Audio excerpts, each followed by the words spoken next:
So Ken, well, first of all, Ken, thanks for being on the podcast. I guess your claim to fame is you're the owner, the founder of Hashimoto Gallery. Yes. Yeah, so Hashimoto Contemporary. We've got 3 locations, one in New York, one in LA, one in San Francisco. In addition to that, I have a bunch of different art-related businesses, including another gallery called Harman Projects, another gallery called Spoke Art. I publish books under Paragon Books. I publish jigsaw puzzles under Recess Puzzles. I have a print shop in the Bay Area. We do really anything and everything that's art related that we think is interesting. That's amazing. How do you have time to do all of this? Hey everybody, welcome back to Clean Break, a podcast dealing with art and business, powered by Always Art. I'm your host, Matt Gondek. I have an amazing team of people. Okay. I don't sleep. I would imagine you don't. I work 60 hours a week. I rack up a lot of frequent flyer miles. And I get more gray hair with every passing year. Amazing. How old are you? 41. Oh, me too. Nice. Cool. Yeah, great. Here we are, old guys. Well, okay, let's talk about everything you said. Let's unpack this. So, most people probably know you now, like I said, Hashimoto Gallery. It all got started, though, going back, you got started as a writer, right? That was kind of the first jump into the art world. You wrote for Hi-Fructose Magazine. Yeah. So probably 2008, maybe to 2011, somewhere in that range. Mm-hmm. Writing for Hi-Fructose, my technical job description there was online editor. So I wrote all of their blog posts. I built their social media. And I would contribute pretty regularly to most of the print issues during that time period as well. Got it. How did you get into all of that? Oh, man. Yeah, so I first met the Hi-Fructose people in San Francisco at a gallery called White Walls. Mm-hmm. And they were from the Bay. They are from the Bay. And they were looking for someone to help them with their online content. And I had a bit of sort of experience doing my own thing, very much a self-starter. And, we had just kept crossing paths. And one day they asked, and I very happily stepped up to bat. I had never done anything like that before. So it was a pretty big learning curve. But I took it on with a lot of gusto and made it work. You were already kind of in the art scene, though, I imagine, right? You were a fan? Were you making art? Yeah, huge fan. I grew up going to museums and galleries as a kid and, really started collecting art maybe in like the mid 2000s, mm-hmm. very, my first Shepard Fairey poster at $40 and, Banksy books and, fun things like that. And, yeah. I've always been a fan and a collector first.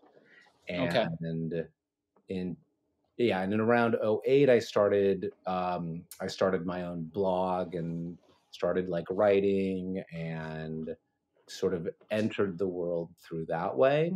Mm-hmm. But it was all very unexpected. It was never part of my goal. I never thought that I would wind up doing what I'm doing today.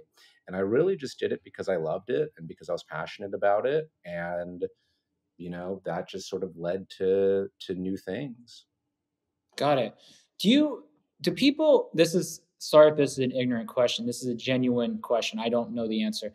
Are people still going to like a Hi-Fructose website or Juxtapose website to learn about art? I mean, I remember probably when you were writing, I was visiting these sites every single day. Like, oh my God, what's the new thing? What was the one out of LA? It was called like shit or something. Or stupid crap or something. Oh, wait. Do you think, are you referring to Fecal Face? Fecal Face. Fuck. Yeah. Yes. Dude, I went on there. I used to work in car insurance and I used to go on their website every day at work until I got caught. And I got put in this room. And they're like, first of all, you're not allowed to go on the internet at work, but you're going to a website called Fecal Face. And I explained what it was. And I got in so much trouble. That's so funny. And, they're not really around anymore, but if they were from the Bay Area and if you were in the Bay Area in the early 2000s, Fecal Face was the place. I mean, that they had a gallery space. And much like you, I was checking fecal face every day. And I had my list of bookmarks, and it was Yeah. fecal face, arrested motion, juxtapose, high fructose, cool hunting, anything and everything. And, it's crazy how much that has changed. I can't speak for, any magazines out there. I don't know what their numbers are like, but I think, we live in a social media world now, and Yeah. traffic is a very different thing than it was 15 years ago. No, absolutely. Yeah, yeah, yeah. All right, fair enough. Let's move forward. So you're writing for High Fructose, you have your own blog, but then you decide to open a gallery called Spoke Art. Is that yours? Yeah, yeah. Okay, so let's talk about why you decided to open a gallery and what that was like. I imagine you're just like helping friends in the beginning. Like what was that all about? Yeah, so, coming from the writing background, that put me in a really interesting position because my entry into the art world was not from the gallery side, and it wasn't really from a commercial side. Hmm. So all of my experiences with artists were, watching them get ready for shows, helping them promote those shows. And in many ways, that perspective, I think, really informed how our business would eventually run, because my initial entry into the art world was surrounded by artists and hearing them complain about the experiences that they were having and seeing the struggle of, what it is to be an artist and trying to make it and trying to, make it in the gallery world.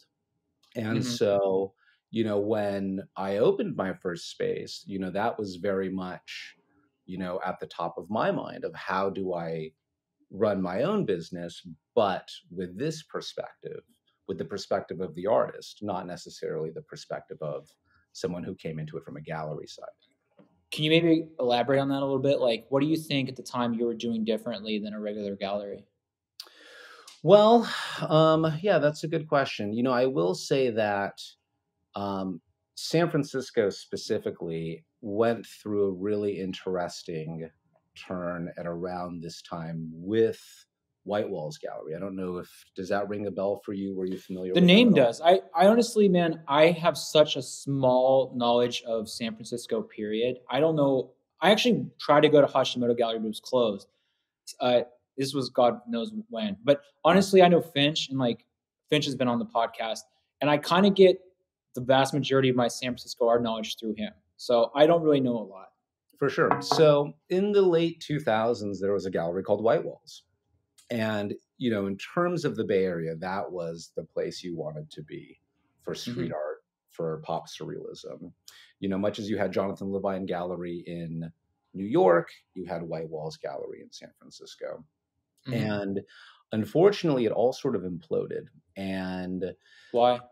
well, that's a long conversation, and I can send you some links. But the long story short, the gallery owner fled town with everyone's money, and Yeah, I think. Yeah, I think I've heard this story before. it's a pretty gnarly one. Hmm. And it was a really, really big deal at the time. And a lot of people got burned. A lot of collectors got burned. A lot of artists got burned. And these were my friends. These were Yeah. the people that, even if I wasn't showing them, I was promoting them or I was writing about them and I was in their studios and I was hearing what they were saying. And, seeing that go down and seeing that happen was really eye opening, because we all know that it happens, right? We all, every artist has a little bit of distrust, maybe, or has a bad experience every now and again. Most artists have a good experience with a gallery and a bad experience with a gallery. But watching what was at the time, this, very well regarded space in this scene and what happened to it really informed, my perspective as an emerging gallery owner, as someone who was just getting started and seeing the mistakes that they were making and asking myself, well, how do I not make those same mistakes?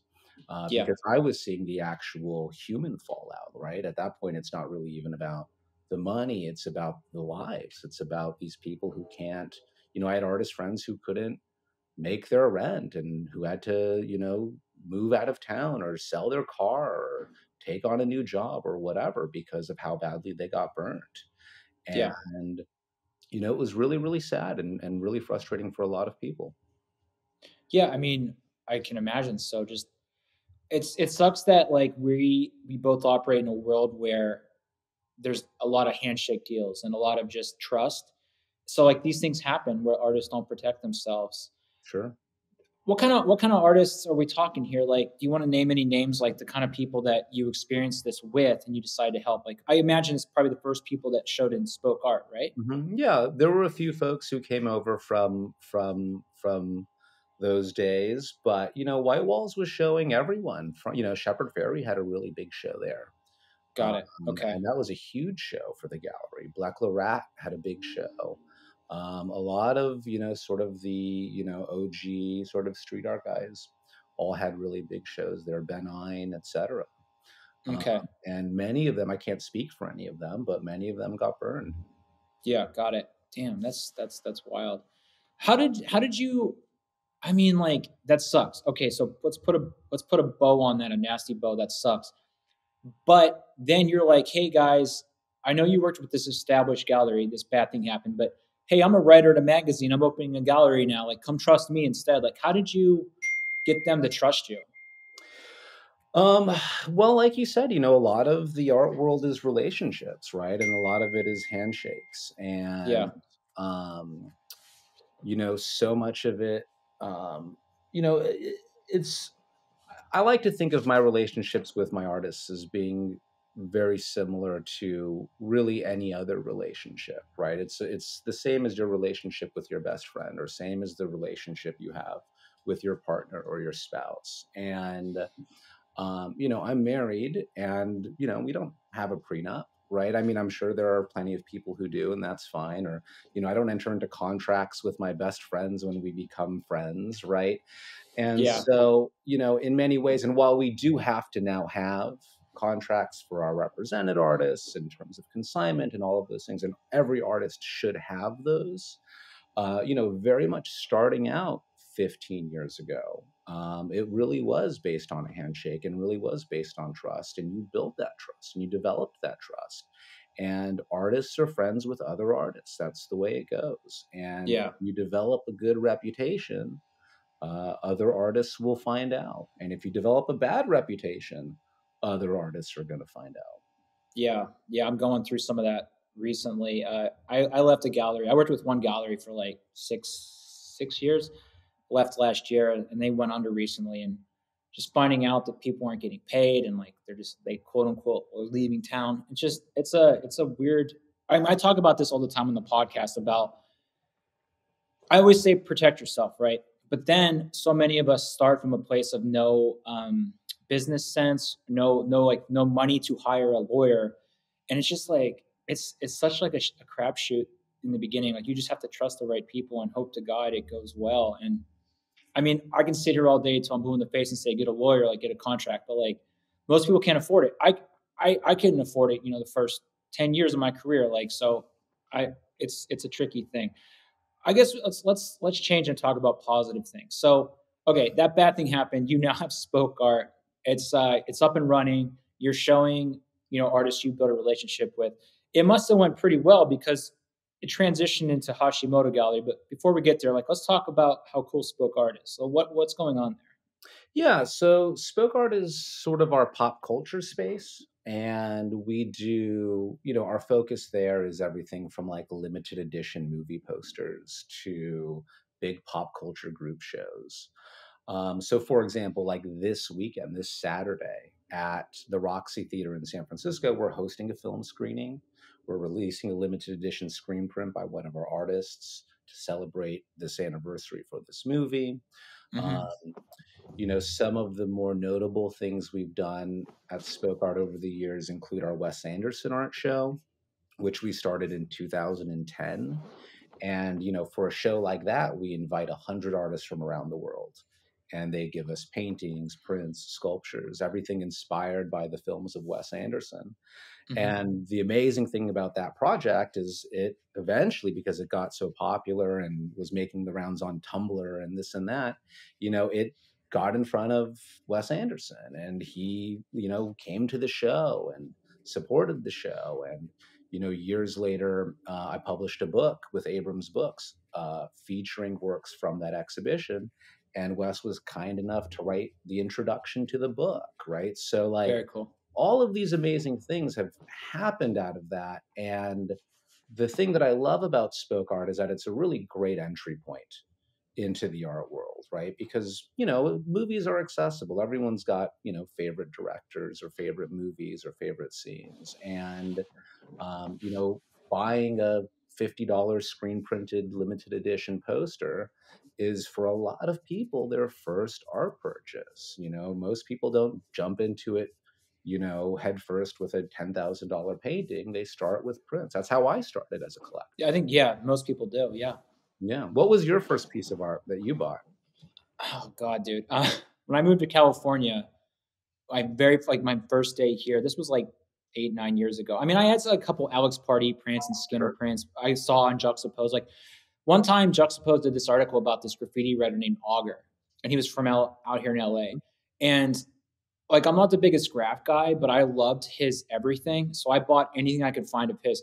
But like my first, like, quote unquote, like piece of art that I bought at a place was, as soon as I moved to California, there was a Hello Kitty exhibition at the Japanese Art Museum here in Little Tokyo. And it was a Buck Monster print.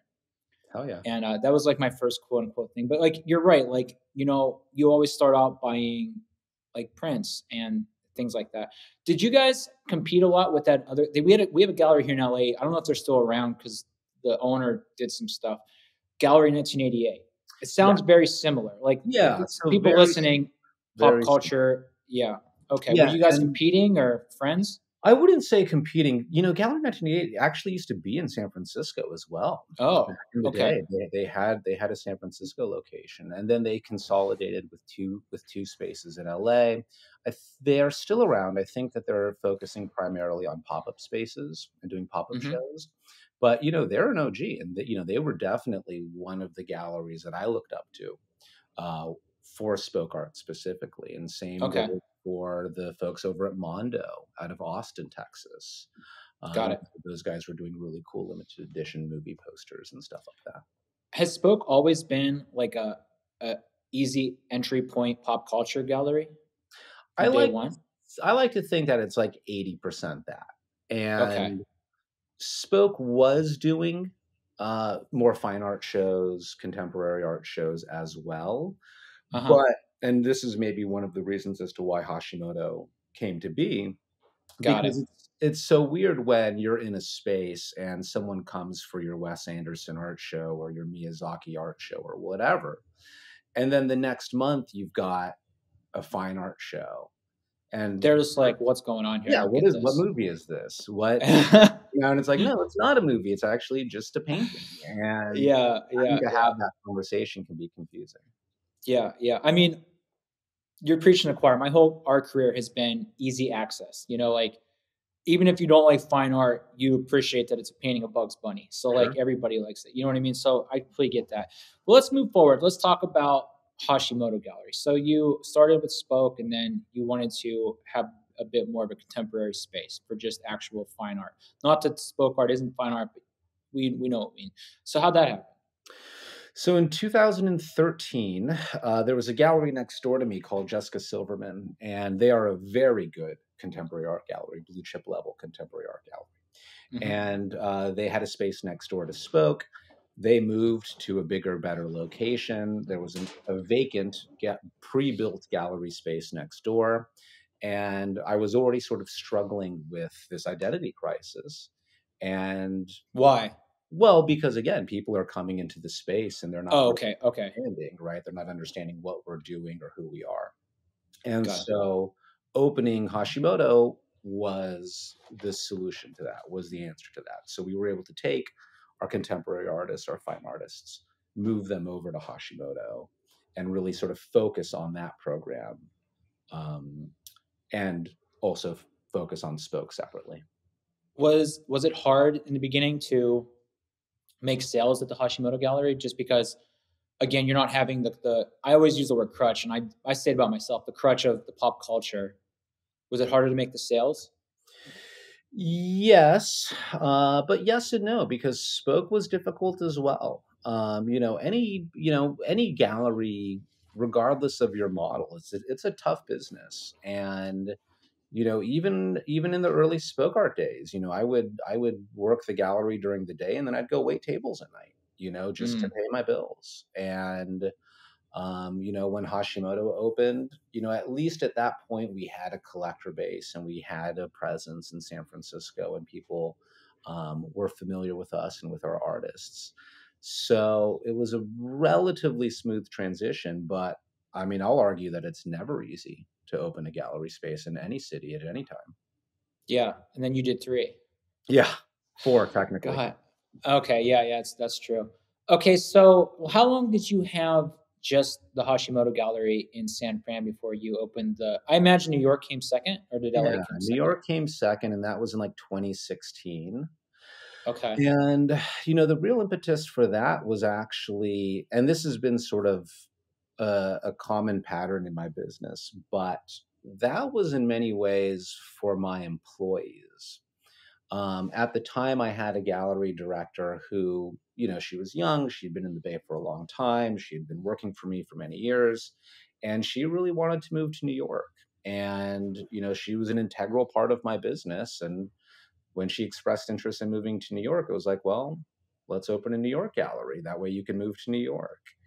Wow. And the You're a same good boss. yeah, well, I try. And the same thing even happened with the LA space as well. It's really, when you find a good employee, you do everything you can to keep them around. When you find a good artist, you do everything you can to keep them around.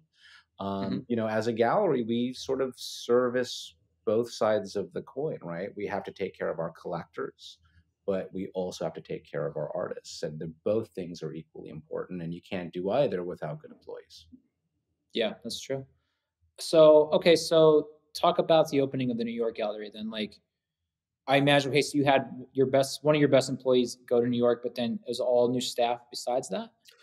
We've always run a really tight ship. So right now we've got 5 commercial spaces, four of which are brick and mortar galleries, and we only have 12 employees, which is Wow. not a lot. I mean, that's a Yeah. pretty small team. Um, Yeah. but, in many ways, that's because, I like to think that I'm one of the few gallery owners out there who doesn't really come from a very high level of privilege. I grew up very lower middle class, and Yeah. I started my first gallery on a credit card. I waited tables to make ends meet. So you know payroll is the biggest thing as a small business.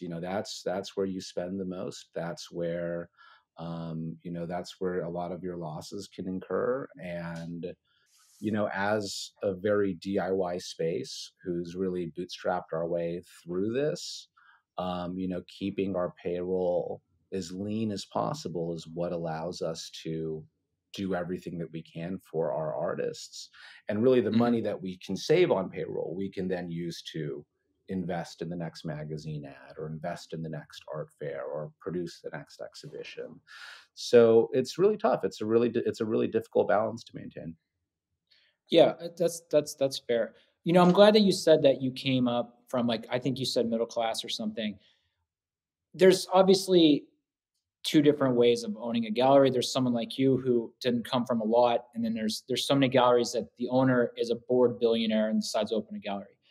And I come from the side, like, when a younger artist asks me about that stuff, I always tell them to work with a gallery starting off like you, because that gallery like yours needs to sell your work to stay afloat, so they're going to try harder. For sure. Like, one of these galleries with all this money, like, yeah, it's going to be a cooler ad somewhere and a bigger opening night, but like, they don't actually care if they sell your work. Like, they're just throwing you against the wall to see if you stick. If you don't, who cares? Like, a gallery that needs to make the sales is going to push so much harder because they need the money. So, like, I've always kind of subscribe to that fact of like, if you're starting out, go after the gallery that needs you as much as you need them. I think that's great that you mentioned that. Absolutely. And you want your gallery to be hungry, right? You want your Yeah, gallery to be as hungry as you are and to want it as badly as you do. And if they totally. don't, again, that goes back to the relationship thing. Do you want to be in a relationship with a partner who loves you less than you love them? Of course not. Who doesn't No. have the same goals in life that you have? Of course not, right? It's very Yeah, similar. totally. Okay, so then you have the other gallery, the one here in Los Angeles in Culver City. How did that happen? Yeah, so Hashimoto LA opened what, 2 years ago, maybe. And What that was your first show there? Sorry to interrupt you. What was your first show? first show was an inaugural group show, and just a big group show. All of our represented artists, big Okay. turnout. What was the first one after that? The first like solo show? Oh man, I'd have to Do you double check. remember? We're doing It's 50. okay. Yeah, we're doing 50 shows a year right now. So Oh, yeah. Okay, that's it, huh? All right, lazy. I think I'm just asking 'cause I think I went to the opening of the okay, first, like, oh, so it awesome. doesn't who cares? It Well, doesn't thank you. matter. Yeah, whatever. Okay, so wait, you opened this 2 years ago. This is right at the end of the pandemic. Weird time to open a gallery. Weird time to open brick and mortar. Why did you do it? Just reckless. Caution of the Well, wind. again, my San Francisco director Dasha, who's now partner in Hashimoto LA, she had been in the Bay Area for decade plus and was getting a little antsy and was thinking about moving to LA, and I was thinking about opening a spot in LA, so it really just made sense. But a lot of galleries made that pandemic move, and a lot of, especially New York galleries, you saw a pretty big migration of galleries from New York Yeah, opening LA spaces in the last 2-3 years. totally, absolutely. Um, cool. So now we got an overview. So I just have random questions now, and something I always wonder about someone like you who has these different locations. It's all the same name, but like you got to think of the buying market in New York versus LA versus San Francisco. Does each gallery have like a sweet spot of a price point? Like, say an artist comes in and says to you, "Hey, my paintings are 20,000 US a piece." Do you in your mind be like, okay, this will work in New York, but it won't work in LA? Or just like, is that something you have to think about? Like, does each gallery have like a sweet spot of price point? I wouldn't say that the galleries have a sweet spot price point when it comes to geography, because so many of our sales are online anyways, and Yeah, so many of our collectors are out of the country or out of the state. We are very thoughtful as to what shows go where. And a lot of that is, where are the fans? Where is the artist from? Where's the community? That oftentimes is sort of more of a consideration when it comes to placing exhibitions in the different spaces. But even the idea of a sweet spot, I feel like, is a moving target, especially now, especially in 2023. During the pandemic, we saw, a gold rush in the art world, and everyone was doing well. Artists were having their best years, galleries were having their best years. And 2023 has been brutal. It has been the total opposite of that. And I don't know, like for you, for example, have you noticed any sort of change in sales or anything like that from 2022 to 2023? Have you felt this? it's hard for me to say because, like I said, I left that gallery I worked with and I branched out and I do something else now. So my biggest change was just the method of how I'm selling. Mhm. Uh, I haven't not. I mean, I'm super lucky for what I have, but like I haven't experienced that. But I don't produce a lot of work either. Like my work takes a while, so I haven't. But that's my own selfish thing. I know a lot of artists, have mentioned like sales have slowed down this year. I think we all were so afraid during the pandemic that like we were all gonna just stop selling. But like for people listening, everyone's at home, they're not going on vacation, they have expendable income, they're buying work to put on their walls. So like we all just did awesome. Like I did better then, but I think I'm now back to where I was before a pandemic. I don't think I'm suffering, just back to like the status quo kind of thing. Well, that's awesome. And I will tell you that you are very lucky. So good for Yeah, you. And good for you. thanks. But you also have an alternative model, right? And, from the traditional gallery standpoint, 2023, I can name 5 or 6 very notable New York galleries that have closed in the last 6 weeks. You know, Totally. looking at auction results, Sotheby's is down 20-30% this year from last year. You know, and it's all of these things. It's interest rates, it's the debt ceiling, it's, you know, various wars, it's all of these different factors. But you know, this year has been really interesting, and I expect next year will be really interesting as well. And, you know, looking at especially a lot of young artists, you know, old guys like you and I, we've got at least some degree of perspective. But I saw a lot of young artists in their early 20s coming out, and, you know, maybe in which 2021, 2022 were their first years as exhibiting artists. And they're seeing all of these crazy sales, and their galleries are jacking their prices up. And, you know, it's this insane, you know, moment in time.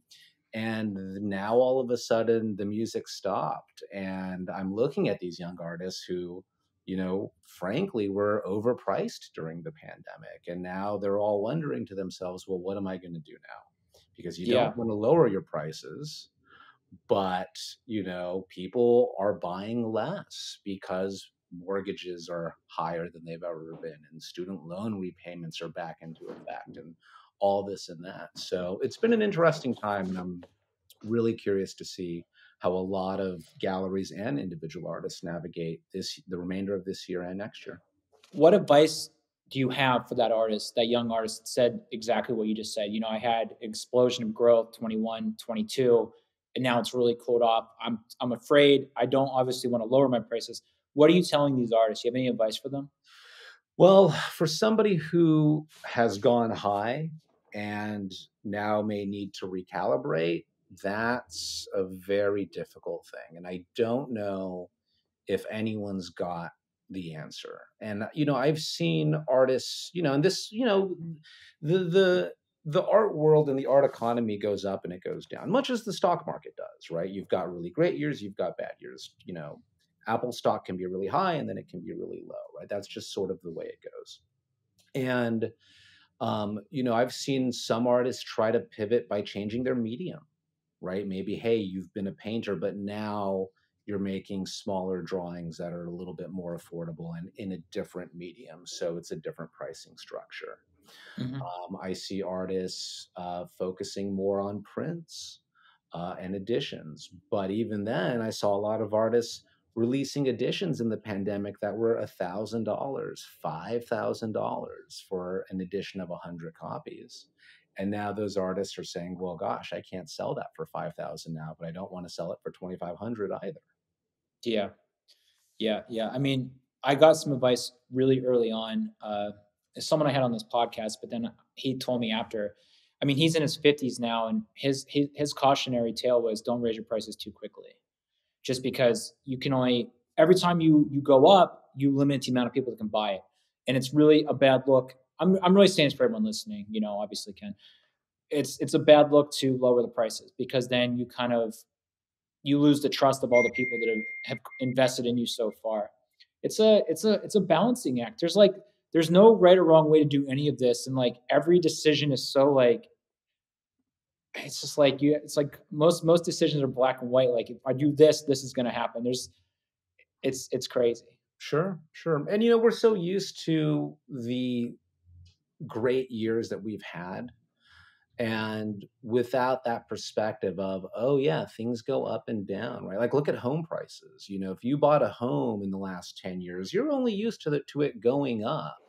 But if you Yeah, bought a home in the early 2000s, you saw it crash in 2008, right? yeah, yeah, And, you know, nobody wants to see their home lose value. Nobody wants to see their stock market portfolio lose value.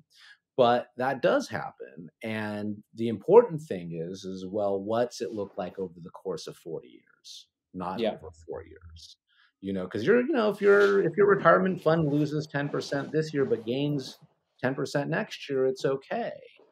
yeah, But we have a psychological thing with artwork where you don't want to ever have to lower your prices. And I see so many young artists jack their prices up, sometimes a little too quickly, sometimes because they've received bad advice. Sometimes a lot of the times that bad advice comes from collectors and it comes from gallery owners. And the cool thing about that is, well, first of all, like collectors, right? Like a collector will say, oh, your work should be worth more. You should price your work higher because that collector owns your work. Of course. If you raise your prices, the work that they own is now more valuable. It is in their best interest for you to raise your prices, but it's not necessarily in your best interest. Totally. And the worst is with the galleries. If a gallery tells you raise your prices, okay, fine. Maybe that's very tempting. Maybe it's possible. Maybe it's good advice. But keep in mind that if and there are, I'm not going to name any names here, but there are definitely galleries out there that do this, and they'll jack your prices up, and it'll work for a couple years. It'll work for 2 years, 3 years, but eventually they're going to run out of people who are willing to pay top dollar for your work. Yeah. And then what do you do?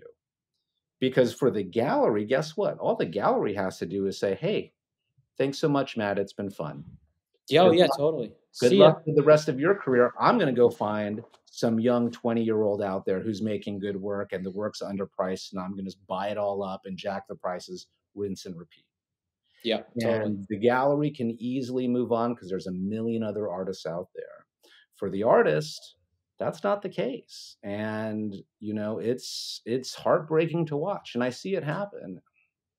Have you ever, in your experience, seen an artist that happened to that was able to sort of circumnavigate let me say it a simpler way for everybody listening. I'm going to use the name Shepard Fairey only because everyone knows that name. I don't mean him. I'm just putting a placeholder in people's heads. Okay, Shepard Fairey is at a $100,000 price point. No one is buying anymore. He's with the Ken Smith Gallery selling 100,000. No one's buying anymore. So he says, you know what? Fuck all this. Fuck the Ken Smith Gallery. I'm gonna restart at the Paul Johnson Gallery at 20,000 and kind of start over. Did you ever see that happening? So, I like to think that I've got perspective because I've been doing this for 15 years. But at the end of the day, that's not a lot. And, a lot of artists, especially young artists, need to stop thinking about what the 5-year plan is and think about what's the 40-year plan, what's the 50-year plan. Because if you're in your 20s, if you're in your 30s, even if you're in your 40s, you've got 30, 40, 50 more years of a career ahead of you. And surviving that and navigating that is incredibly difficult. So going back to the idea of raise your prices slowly, raise them slowly because you're going to be doing this for the next 50 years. And you can't double your prices every year for 50 years. It's not sustainable, right? No. Yeah. And so while I have seen artists very unfortunately lose their careers over this, in the 15-year window, that's not necessarily enough time for them to come back. And if you look at the art market as a whole, as the historical, art market, artists have bad decades. Artists have good decades. And, there are artists today who are pulling in 6-figure, 7-figure sales who maybe in the 1980s weren't selling anything because nobody wanted that type of art in the 1980s. Oh, you were a street artist back then. Okay, cool. Maybe you did well to start, but then, look at pop art versus abstract expressionism, right? Like when abstract expressionism got popular, a lot of the pop artists lost their market. But then flash forward 20 years, 30 years later, and now many of those artists are seeing a resurgence in their work and in their prices. So, that type of decades and decades long perspective, I don't have. And I'm hoping that the artists who have been burned in recent memory will be able to come back eventually. But it's tough, man. It's a tough world out there. Yeah, absolutely. All right. Let's move on a little bit and talk about, like I told you before we hit record, there's probably a lot of young artists that just simply know that you own a gallery and want to show at a gallery, have never done that. And they're asking themselves, why is my work not being shown? why am I not getting picked? In your experience, what would you say to those artists? Like, what are the things they're not doing yet? Like, what are the things they could do to get a gallery's attention, the proper way? Anything you could maybe share there? Yeah, that's a big question. So, in terms of even just, practical advice, hey, listen, if you're going to email a gallery, okay, be thoughtful as to which gallery you're going to email. Ask yourself, does my work even make sense with this gallery? Because wanting to show at a gallery is one thing, but I want to work with artists who want to show at my gallery and for a reason, right? And listen, if you're single, yeah, maybe you want a partner or you want to get married or you want whatever, but you're not just going to go to a bar and marry the first person that lets you buy them a drink, right? Like I have friends that have done that. I don't know. Some people do that. It really, and it's just funny because we get submissions every day, of course, and some of the submissions, it's just like your work would make no sense. You're a photographer. I don't even show photography. Why would you even apply here? Like, I don't have Yeah. clients for this type of work. I don't have other artists who make similar work. It just doesn't make sense. And then at that point, it feels more like, hey, did you just email 50 galleries in New York City and hoping someone's going to bite? Because that's not really the best way to go about it. Yeah. And when you do send that email, hot tip, to whom it may concern, or dear gallery director, that makes me feel like you're not doing your homework. That makes me feel like you're just shooting out 50 emails to 50 different galleries because, my name is on the website. A little bit of Googling will get you the name of the director, the name of the owner at any gallery. And if you really feel like you're a good fit for that space, take the 30 seconds to say, hey, so-and-so, here's who I am. And here's why I think I would be a good fit for your program. Yeah, 100% agree.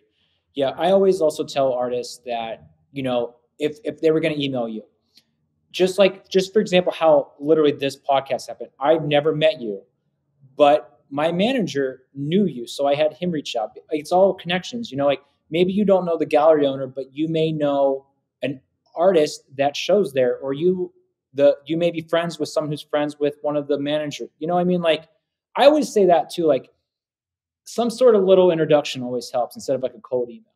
Of course. Yeah. Much as, and again, going back to the dating analogy, you can walk up to a random person on the street, and I have friends too who have done that and gotten married and had kids and lived wonderful lives. But most of us, I feel, it was a friend of a friend. It was someone that you worked with. It was someone in your circle to some degree or another. And absolutely, and I think that just really stresses the importance of community.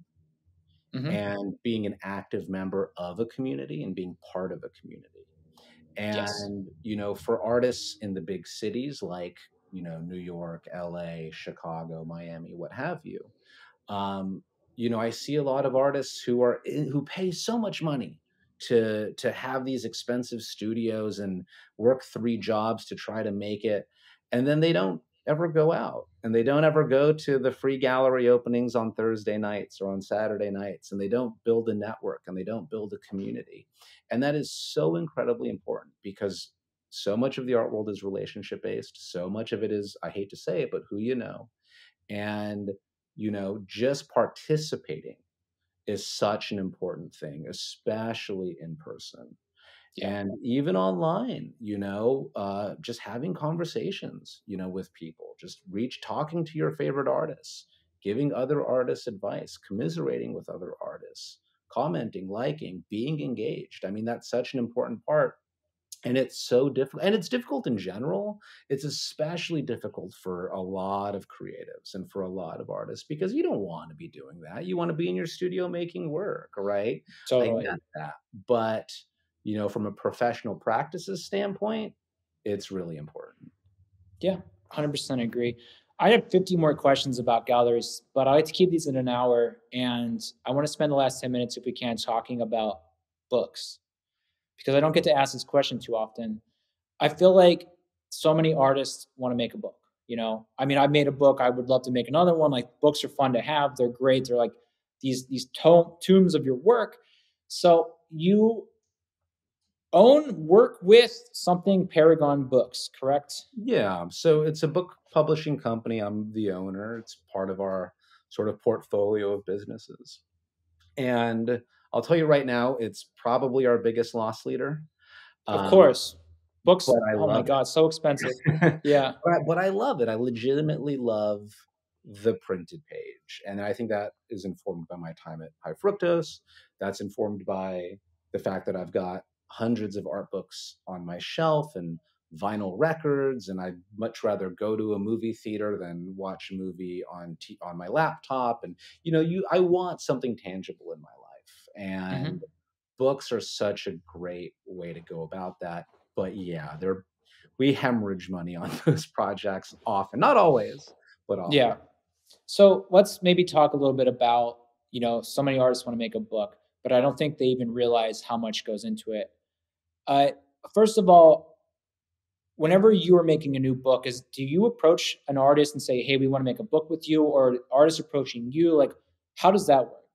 So we typically approach the artist. Hmm.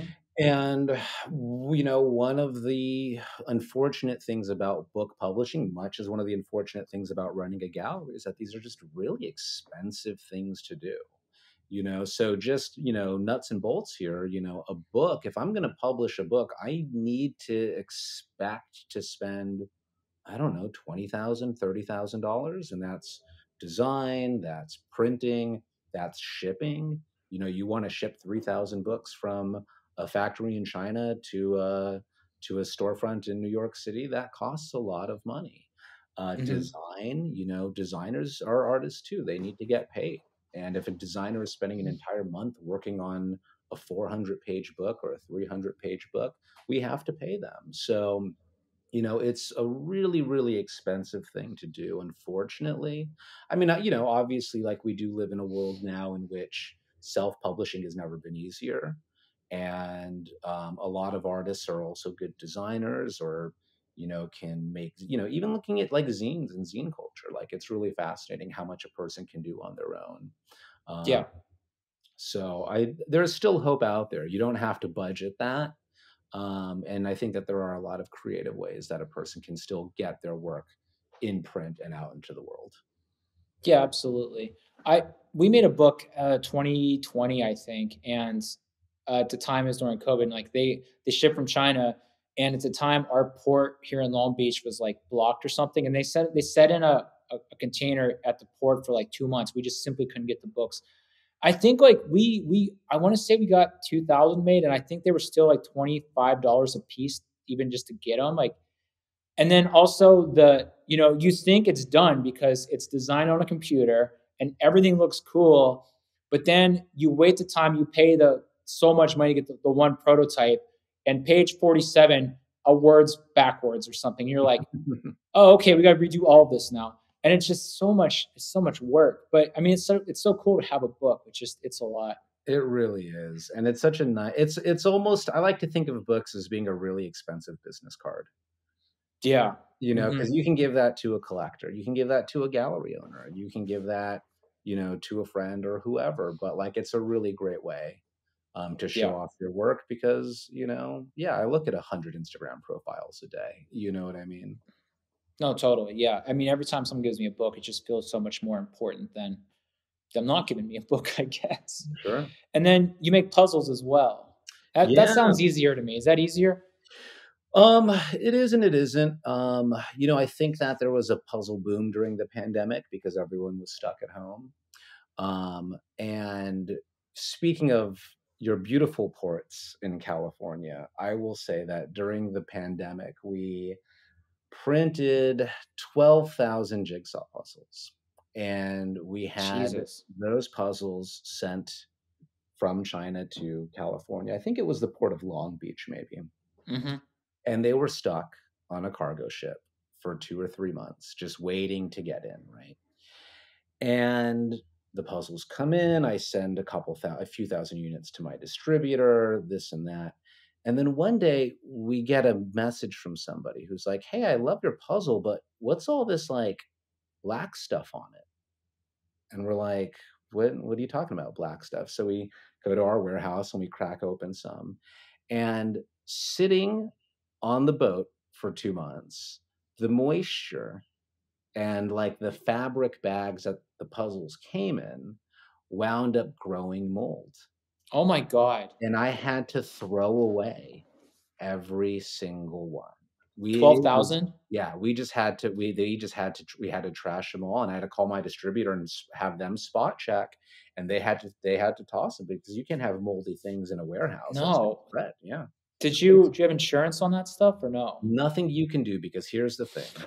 The shipper is gonna say it's not their fault, it's the puzzle manufacturer's fault. And the puzzle manufacturer is gonna say it's not their fault, it's the fault of the person who made the bags. And the guy who made the bags is gonna say, "Oh, it's not my fault, it's Yeah. the shipper's fault." And Oh my there's just God. nothing you can do about it.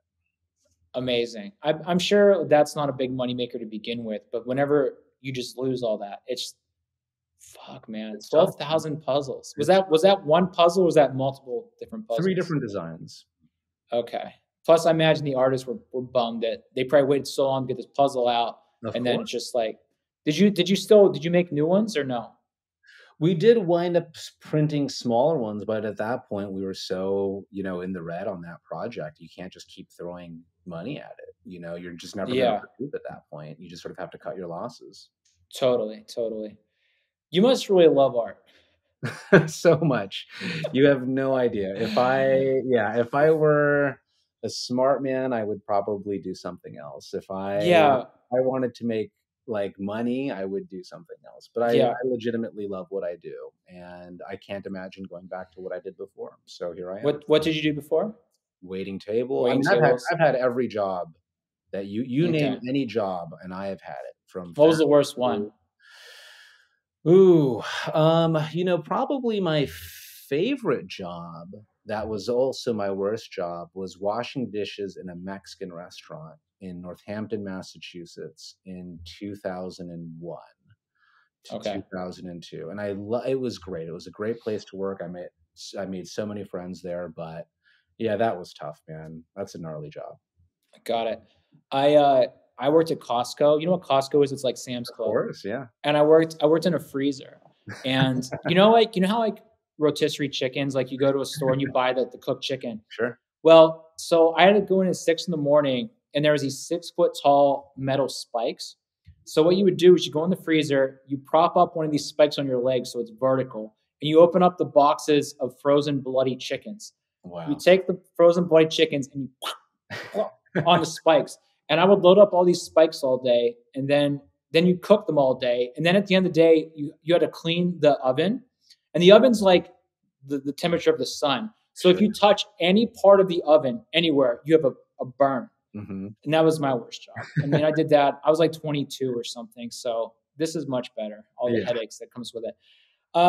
You any lasting wisdom before we hang up here? Anything you want to tell young artists, like go be a doctor instead or something? That's a tough one. I will say that, and I really, I hate to break it this way, but making it in this art world is incredibly difficult. And I will be the first to say that it requires a lot of sacrifice.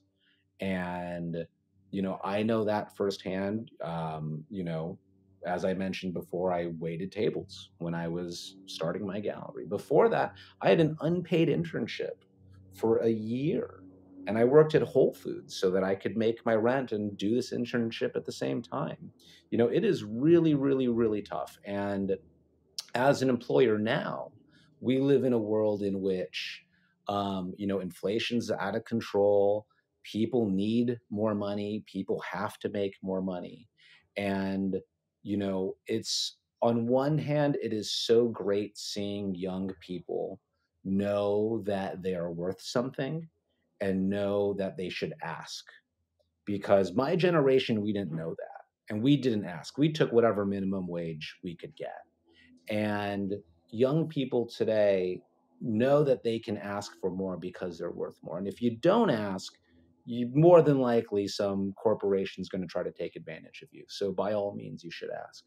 But at the same time, in the art world, you can ask, but you also have to prove it. And you also have to be willing to put in the work and to get it done. And it's those people who tend to last. It's those people who, again, you know, and I'm not for unpaid labor by any stretch of the imagination, but doing an unpaid internship for a year made a huge difference for me and in my career. And if I had walked away because I wasn't getting $25 an hour to do that, I don't know if I'd be here today. So it's tough, but you got to put in the work. And I think the same is true for being an artist, right? Your first painting is not going to sell for $10,000. That's going to take many, many years, and you're going to make a lot of paintings, and it's going to be real tough, but that's the only way you can do it. Yeah, absolutely. Yeah. Cool. We can end it there. Ken, thank you so much for your time. I really appreciate it. Yeah. Thanks, Matt. Really awesome hanging out with you and talking to you, and maybe we can do it again. Yeah, sounds good. You have a long story. You know, actually, the one thing I was going to go off on was I saw that you also curate things, and you did a Frank Lloyd Wright thing. And I want to talk about that whole, like, the Frank Lloyd Wright massacre at one of his houses. Oh, you know about that? I've stayed in that house. Oh, for real? I've spent a week living in that house. Is it haunted? Everyone listening, his mistress was murdered. The mistress and like 7 assistants were murdered in a house, right? Is that what it was? Something like that. Or maybe ex-wife, something like that. And yeah, something. They tried to set fire to the house, and now it's a UNESCO World Heritage Site. It's in Spring Green, Wisconsin, for anyone out. Is it haunted? I did not see any ghosts, but I would love to see a ghost sometime. Never saw a ghost in your life? I've never seen one. And a ghost and an alien, I was just telling my wife the other day. Those are the 2 things I would like to see before I die. Well, now I know what to get you for Christmas. Ken, thanks so much, buddy. I'll talk to you soon. All right. Thanks, Matt. Yep. See ya. Bye-bye. All right, everybody. I hope you enjoyed that. You know, maybe you have questions or opinions about what we talked about on this episode. Maybe you have your own questions about your art career or just looking for some advice. Shoot us an email and we'll answer your questions on a future episode. You can email us directly on our website, cleanbreakpodcast.com. And just a reminder that all our past episodes are available there, as well as a ton of free resources, guides, and tips on how to make more money with your art and get more people interested. This podcast is produced by Elijah Walsh, theme song by Ditch David, additional research by Ikram Dadar. I want to thank Patrick, Jason, and the Always Art team. My name is Matt Gondek. I'll crash you next time.